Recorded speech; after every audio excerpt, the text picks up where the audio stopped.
What's up? I'm Troubleshoot. Welcome back to another video. In this quick guide, I'll be showing you how to extract a LoRA from a Stable Diffusion model.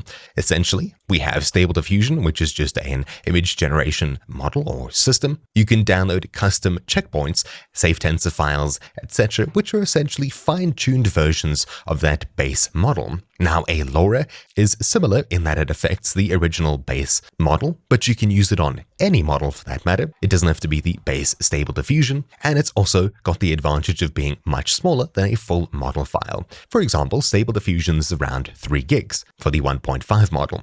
If you download a custom model off the internet for a specific art type, that'll also be 3 gigabytes. You can only make them so small. Now, if you were to type in a prompt like a person, it'll generate a person in that style. However, if we use a person followed by a LoRA instead, it'll use the style from that LoRA and of course whatever model you currently have selected. A LoRA, instead of being 3 gigabytes, is only about 300 megabytes, for example. So we can essentially take the full model and convert it down to a much smaller file size and use it in any other Stable Diffusion model. Anyways, you probably know what a LoRA is. How do we go ahead and do it? Well, for this, the easiest way to do it is using kohya.tc.ht, which is a Gradio web UI consisting of Kohya's Stable Diffusion trainers. Essentially, there's tons of options in here for training Dream Booth textual inversion, Dream Booth LoRAs, but we get LoRA extraction here, which is exactly what we're looking for.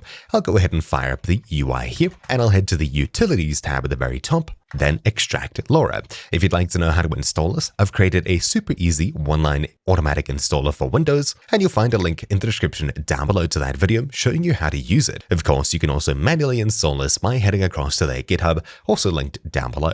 In here, we can select a fine-tuned model, which is essentially your stylized model, the Stable Diffusion base model. So for example, a certain style of model was trained on 1.5, we'll select the model here, and we'll select the original base 1.5 Stable Diffusion here. We'll choose where to save it, choose a precision. We can customize some details here, but for the most part, we can leave them as is. Select whether it's a version 2 Stable Diffusion model, select how we do it, and extract the LoRA. Let's go ahead and do that. So I'll select a fine-tuned model. For example, I'll use the Synthwave Punk model here. It's around 2 gigabytes. If we check it out on Civet AI, you can see exactly what it is. It's around 2 gigs and gives us this sort of art style. Cool. The Stable Diffusion base model we'll need to find out from the models page here.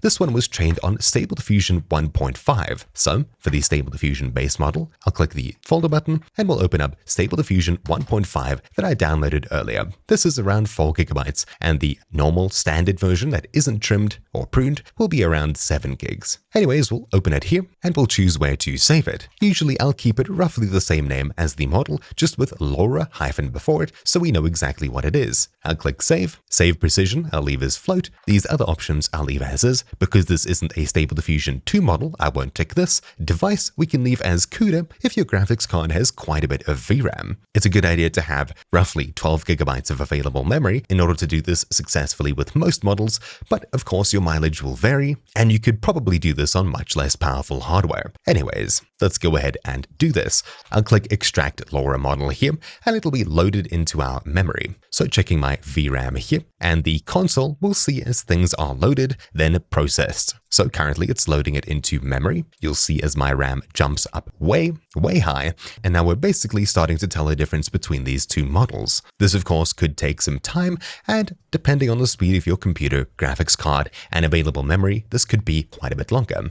While this is running, it's using probably about 8 gigabytes of VRAM in my graphics card, and on top of this, it's using 12 gigabytes of CPU RAM, but of course, if you have less, it should use less. Anyways, it's now finished converting it, and it saved it to the folder that we specified earlier. Let's have a look at it. So inside of here, we have the original 1.5 model, 4 gigs, the tuned Synthwave Punk model, 2 gigs, and the LoRA Synthwave Punk that we've just extracted by telling the difference between these two models here, 608 megabyte safe tensor. Now we can go ahead and adjust the network dimension and conversion dimension. I think the higher that we push both of these numbers, the larger the file size should be, but also the more fine little small features it should be able to extract between these two files. Obviously, there will be a point of diminishing returns.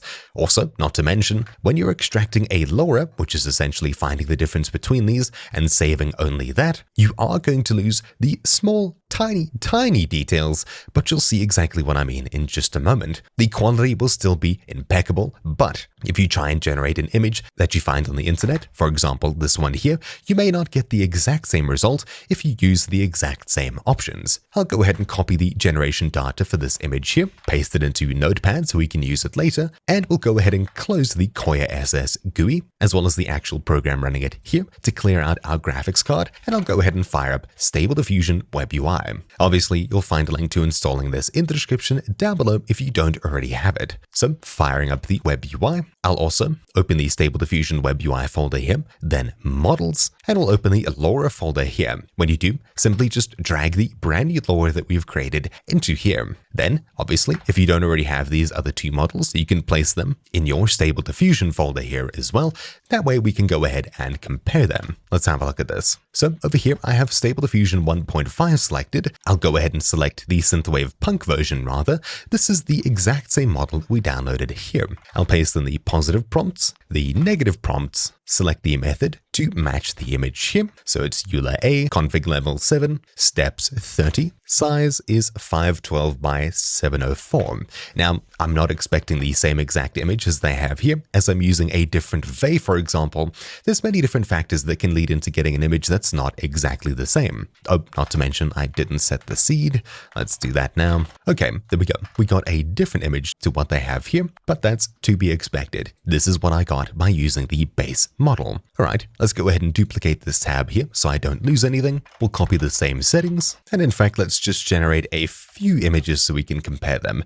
I'll make, I don't know, 6. This should generate from the seed that we specified here onwards, and change from the Synthwave Punk model to the standard Stable Diffusion 1.5 model. Now, if we generate an image, it obviously won't be the same. What we're going to do instead is at the very beginning, add inside of angle brackets or smaller than and greater than signs, LoRA, followed by the name of the file without the extension. Then :1 at the very end to select 1 intensity. You can crank this down to 0.5, for example, or crank it up past 1, though do note that the higher that this number is, the more overcooked and burnt your image can become easily. It's a good idea to probably lower this to 0.75 or 0.5, just to prevent color baking and burning. Let's go ahead and click Generate. We have images that aren't exactly the same, but it's kept the full aesthetic and style of it. That's really what we were worried about. So you can see it's sort of a shaded, not too realistic image type with different brush strokes, etc. The edges aren't too hard, and you can generally see what's going on here. But if we have a look at these images here, they look roughly the same art style. They've got the same concepts in mind. For example, this one here looks very similar. It's just that the hair is slightly different. The face is a little bit different as well. But of course, you can fix this with different prompts and customizing it. For the most part, it kept the idea, which is the most important part. Giving you a few more one-to-one comparisons. They look pretty much almost exactly the same. There's just a few minor differences in how it was tuned out to be the full image at the very end. This one especially so. For the most part, it's pretty much the same, or at least possible. Here's a direct comparison with most of them. The only one with a huge difference was the first image. I'm not entirely too sure why, but anyways. So would I recommend changing your models to LoRA copies to save space? No. Would I recommend doing it? If you'd like to get picture-perfect accuracy generating with the same prompts as other people? No. But the cool thing about this is that you can take the style of one model and put it into another. For example, I can take this art style and instead use the Realistic Vision model here. So I can simply select Realistic Vision from the models drop-down at the top left, wait for it to load, and when it's done, we can generate more images. This time we're taking a completely different model with completely different styles, etc., and adding in a splash of flavor that we basically extracted from a different fine-tuned model. So you can see over here, our results are completely different, but we've kept the same sort of painting art style, as well as some of the color aesthetics, bubbles, etc. These I think look really cool and would look really good, of course, if we spent some time using the high-res fix, for example, to fine-tune them into higher quality copies. But the fact that we can simply extract the style from one, place it into another model is really cool, especially if you can only find models of what you want and not LoRAs of what you want. Of course, you can use the Super Merger extension, for example, in Automatic 1111 Stable Diffusion to merge multiple models together, for example, 2 or 3, memory using different weighting, etc. This can get very advanced and of course very space consuming. If you have a 4 gig model and merge it with another 4 gig model, it'll still be 4 gigs. You have another 4 gig copy of it instead of extracting the art style or themes into a 600 or 300 meg file and using them in other models straight away. And of course, there's no processing time or anything like that to speak of, and you can adjust the weights of the models and LoRAs on the fly, which is really cool. It's definitely much better than merging models, but of course you won't get picture-perfect accuracy. It'll get the gist of it for the most part, and for that, I would highly recommend this method. As far as I understand, there isn't a way that we can do this natively in Stable Diffusion 11.11. We need to use this external software to do it, but the fact that we can is incredibly cool. Anyways, I'm going to go ahead and generate a cool image to use as the thumbnail for this video. If you enjoyed using my one-line install script, do make sure to click the thanks button or the join button down below, as those scripts do take some time to create and of course maintain in the future. Thank you all for watching. My name's been Troubleshoot, and I'll see you all next time. Ciao.